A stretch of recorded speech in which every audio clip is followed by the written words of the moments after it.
अदाकारा ने अपनी एक्टिंग के दम पर सिनेमा की दुनिया में खास पहचान बनाई है।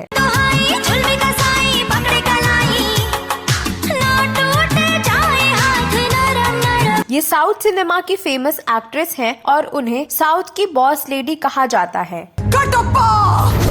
इनके कपट से महिष्मती मैली हो गई, रक्त से नहला दो। लेकिन अपने 3 दशक लंबे करियर में उन्होंने न सिर्फ साउथ बल्कि हिंदी सिनेमा में भी खूब शोहरत हासिल की है।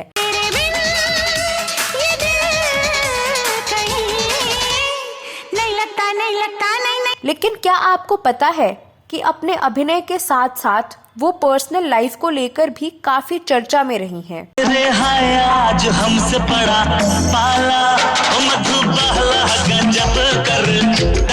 आपको ये जानकर आश्चर्य होगा कि वह अपने करियर के शुरुआती दौर में ही एक शादीशुदा डायरेक्टर के प्यार में पड़ गई थीं और बिना शादी के ही प्रेग्नेंट हो गई थीं। फिर तो उस मामले ने ऐसा तूल पकड़ा कि उस डायरेक्टर की जिंदगी में भूचाल आ गया। मेरी आँखों को चूम ले, मेरे होठों को चूम ले, मेरी सांसों को। आपको ये जानकर और भी हैरानी होगी कि इस अदाकारा ने अबॉर्शन कराने के एवज में उस डायरेक्टर से 75 लाख रुपए की मांग कर दी। हालांकि बाद में उन्होंने एक तेलुगु फिल्म डायरेक्टर से शादी की, लेकिन क्या आप इस बात पर यकीन करेंगे कि उनके बेहतरीन अदाकारा होने के बावजूद उनके डायरेक्टर पति ने उनके साथ काम न करने की कसम खा ली।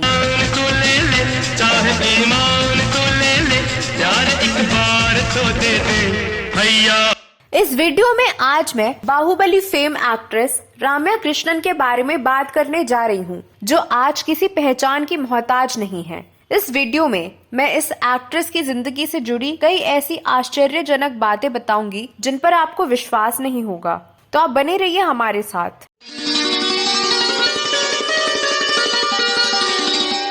नमस्कार दोस्तों, मैं आपकी दोस्त और होस्ट साची और आप देख रहे हैं फिल्मों, गीतों और फिल्मी हस्तियों के बारे में जानी अनजानी जानकारियां देने वाला चैनल क्लासिक एरा। दोस्तों, 3 दशकों से इंडस्ट्री में राज कर रही राम्या कृष्णन ने ढेरों फिल्मों में काम किया है।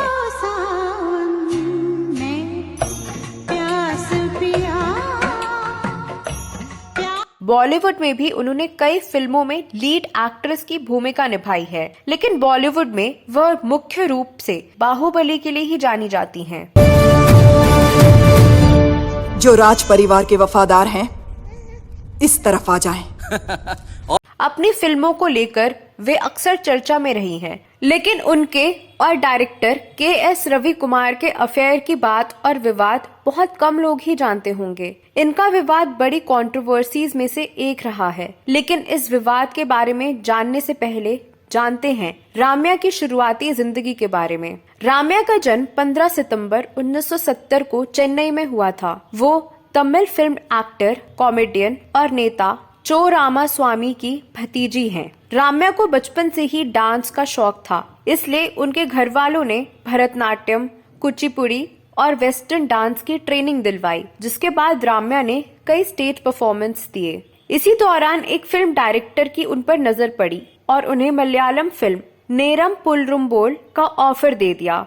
राम्या तब केवल 13 साल की थीं। उन्होंने ये ऑफर स्वीकार कर लिया। ये फिल्म 3 साल के बाद 1986 में रिलीज हुई। इससे पहले राम्या 1985 में आई फिल्म वेल्लाई मनासु में दिखी, जो कि एक तमिल फिल्म थी। 1986 में उनकी पहली तेलुगु फिल्म भाले मित्रुलु रिलीज हुई थी। उन्होंने मदन गोपलूडू, भामा कालापम समेत कई तेलुगु फिल्में की, लेकिन ये फिल्में फ्लॉप रहीं। 1985 में आई रजनीकांत की तमिल फिल्म पडी कथावन और कमल हासन की फिल्म पेर सुल्लुम पिल्लई में उन्होंने सपोर्टिंग रोल भी किए। तमिल और तेलुगु फिल्मों में कई फिल्में फ्लॉप होने के बाद राम्या को 1989 में आई के विश्वनाथ की फिल्म सूत्रधाराला से सक्सेस हाथ लगी। इस तेलुगु फिल्म को बेस्ट फीचर फिल्म का नेशनल अवार्ड मिला था। राम्या कृष्णन ने अपने बॉलीवुड करियर की शुरुआत 1988 में आई फिल्म दयावान से की थी, जिसमें विनोद खन्ना, फिरोज खान और माधुरी दीक्षित ने मुख्य रोल निभाया था। राम्या ने इस फिल्म के आइटम सॉन्ग हैया ओ हैया में बेहतरीन डांस परफॉर्मेंस किया था।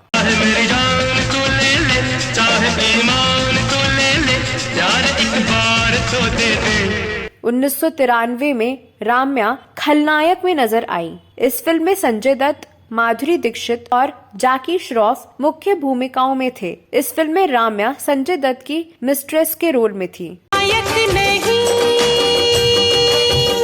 खलनायक है तू। 1993 में ही राम्या को फिल्म परंपरा में देखा गया। इस फिल्म में उन्होंने पृथ्वी का किरदार निभाने वाले विनोद खन्ना की गर्लफ्रेंड तारा की भूमिका निभाई थी। फिल्म में सुनील दत्त, आमिर खान, रवीना टंडन, अनुपम खेर और अश्विनी भावे की भी महत्वपूर्ण भूमिका थी।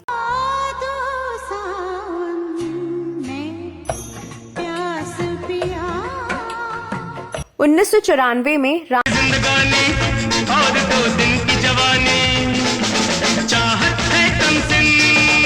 फिल्म में मनीषा कोइराला की भी महत्वपूर्ण भूमिका थी। 1995 में आई फिल्म त्रिमूर्ति में राम्या कृष्णन ने नेगेटिव रोल निभाया था और फिल्म में अनिल कपूर के साथ बोल्ड सीन भी दिए। हालांकि बाद में न सिर्फ राम्या का सीन फिल्म से हटा दिया गया, बल्कि फिल्म में उन्हें क्रेडिट भी नहीं दिया गया। राम्या को 1996 में पहली बार किंग खान शाहरुख खान के साथ स्क्रीन साझा करने का मौका मिला। फिल्म चाहत में उन्हें नसीरुद्दीन शाह की बेटी रेशमा नारंग के रोल में देखा गया था, जो पिता की तरह ही खलनायिका रहती है। फिल्म में पूजा भट्ट और अनुपम खेर ने भी महत्वपूर्ण भूमिका निभाई थी। जो हद से गुजरता है तो गा लेते हैं, हाँ गा ले।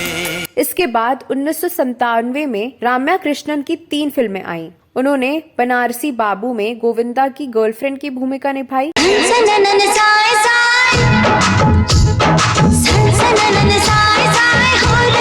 बाला गजब कर ताला, ओ मधुबाला गजब कर ताला। मिथुन चक्रवर्ती और जैकी श्रॉफ स्टारर फिल्म शपथ में उन्हें इंस्पेक्टर कविता की भूमिका में देखा गया। चूम ले मेरे बालों को, चूम ले मेरे हाथों को, चूम ले मेरे गालों को। धर्मेंद्र, मिथुन चक्रवर्ती, मोहन जोशी और शक्ति कपूर स्टारर फिल्म लोहा में उन्होंने स्पेशल अपीयरेंस दिया था। इसके बाद 1998 में राम्या वजूद में नजर आई। 1998 में ही राम्या को अमिताभ बच्चन और गोविंदा अभिनीत फिल्म बड़े मियाँ छोटे मियाँ में देखा गया था। फिल्म में उन्होंने अमिताभ बच्चन की गर्लफ्रेंड नेहा आहूजा की भूमिका निभाई थी। राम्या ने 200 से ज्यादा फिल्में की हैं, लेकिन उन्हें एक सशक्त अभिनेत्री के तौर पर पहचान मिली 2015 में रिलीज हुई फिल्म बाहुबली से, जिसमें उन्होंने शिवगामी यानी बाहुबली की मां का किरदार निभाया था। इनके कपट से माहिष्मती मैली हो गई, रक्त से नहला दो। ये फिल्म भी उन्हें किस्मत से मिली थी। दरअसल पहले इस रोल के लिए डायरेक्टर SS राजामौली की पहली पसंद श्रीदेवी थी। उन्होंने श्रीदेवी को इस किरदार के लिए अप्रोच भी किया था, लेकिन उन्होंने ये ऑफर रिजेक्ट कर दिया। श्रीदेवी ने स्क्रिप्ट सुनकर 6 करोड़ रुपए की फीस की डिमांड कर डाली, जिसके लिए राजामौली राजी नहीं हुए। फिर उन्होंने राम्या को शिवगामी के रोल का ऑफर दिया, जिसे उन्होंने झट से स्वीकार कर लिया। ये रोल राम्या के लिए मील का पत्थर साबित हुआ। वो इस रोल के लिए आज भी पहचानी जाती हैं। ये षड्यंत्र नहीं मार्तंड, राजतंत्र है। Baahubali the beginning, Baahubali the conclusion और सुपर डीलक्स जैसी फिल्मों से तो वो दुनिया भर में अपनी पहचान बनाने में सफल रही। पकड़े कलाई, हाय रामा दुहाई, झुलमी कसाई, पकड़े कलाई। अब बात करती हूँ राम्या और KS रवि कुमार के अफेयर और उनसे जुड़े विवाद के बारे में। एक समय था जब राम्या कृष्णन निर्देशक KS रवि कुमार की बैक टू बैक फिल्मों में नजर आती थी और समीक्षकों द्वारा उनकी जमकर तारीफ भी होती थी। 1999 में राम्या रवि कुमार की फिल्में पदियप्पा और पाटली और 2002 में पंचतंत्रा में नजर आई थी और इन तीनों फिल्मों की जमकर तारीफ भी हुई थी। इन फिल्मों में साथ काम करते हुए वो उनके बेहद करीब आ गई थी और वो डेट भी करने लगे थे, जबकि डायरेक्टर रवि कुमार पहले से ही शादीशुदा थे। लेकिन राम्या उनके प्यार में डूब गई थी और वह बिना शादी के ही प्रेग्नेंट हो गई थी। बताया ये भी जाता है कि जब के.एस. रवि कुमार की पत्नी को अपने पति और राम्या के संबंध के बारे में जानकारी हुई तो उन्होंने राम्या को धमकी भी दी थी। इस दौरान दोनों के अफेयर के साथ साथ राम्या की प्रेगनेंसी की भी खूब चर्चा थी। इन खबरों का प्रभाव रवि कुमार के बसे बसाए घर पर भी दिखने लगा था और उनके पत्नी के साथ रिश्ते बिगड़ने लगे थे। इसके बाद डायरेक्टर के.एस. रवि कुमार ने इन आरोपों और रिश्ते को खत्म करने का फैसला किया। रिपोर्ट्स की माने तो एक्ट्रेस ने अबॉर्शन के लिए 75 लाख रुपए मांगे थे। मीडिया रिपोर्ट्स में कहा जाता है कि उस समय दोनों में से कोई भी उस बच्चे के लिए तैयार नहीं था। इसके बाद राम्या ने अबॉर्शन का फैसला किया था। हालांकि बाद में जब मीडिया की ओर से राम्या और रवि कुमार से उनके रिलेशनशिप, प्रेगनेंसी और अबॉर्शन के बारे में सवाल किया गया तो उन्होंने इन खबरों को गलत बता दिया। इसके बाद राम्या ने तेलुगु फिल्म मेकर और डायरेक्टर कृष्णा वामसी से 2003 में शादी कर ली थी। शादी के ही कुछ समय के बाद राम्या ने एक बेटे को जन्म दिया जिसका नाम उन्होंने ऋत्विक कृष्णा रखा। आपको जानकर हैरानी होगी कि राम्या के बेहतरीन अदाकारा होने के बावजूद उनके पति कृष्णा ने उनके साथ काम न करने की कसम खा रखी है। दरअसल इसके पीछे की वजह ये है कि जब दोनों की शादी हुई थी तो कुछ वक्त बाद राम्या कृष्णा की किसी फिल्म में गेस्ट अपीयरेंस दे रही थी। ऐसे में एक बार जब राम्या का सीन शूट किया जा रहा था तो वो उस काम को बहुत ही लापरवाही से कर रही थी और बार बार सेट पर जोर से हंस रही थी। राम्या के इसी बात पर कृष्णा इतना ज्यादा आग बबूला हो गए थे कि उन्होंने उसी वक्त राम्या के साथ दोबारा काम न करने की कसम खा ली, जिस पर वो आज भी टिके हुए हैं। इसका खुलासा खुद राम्या ने एक इंटरव्यू में किया था। भले ही प्रोफेशनल लाइफ में कृष्णा ने राम्या से दूरी बना रखी है, लेकिन पर्सनल लाइफ में दोनों के बीच बेइंतहा मोहब्बत है। ये कपल अपनी मैरिड लाइफ में काफी खुश है। हाल ही में राम्या विजय देवरकोंडा और Ananya Panday starrer Liger film में दिखाई दी थी। इस फिल्म में उन्होंने विजय देवरकोंडा की मां की भूमिका निभाई थी।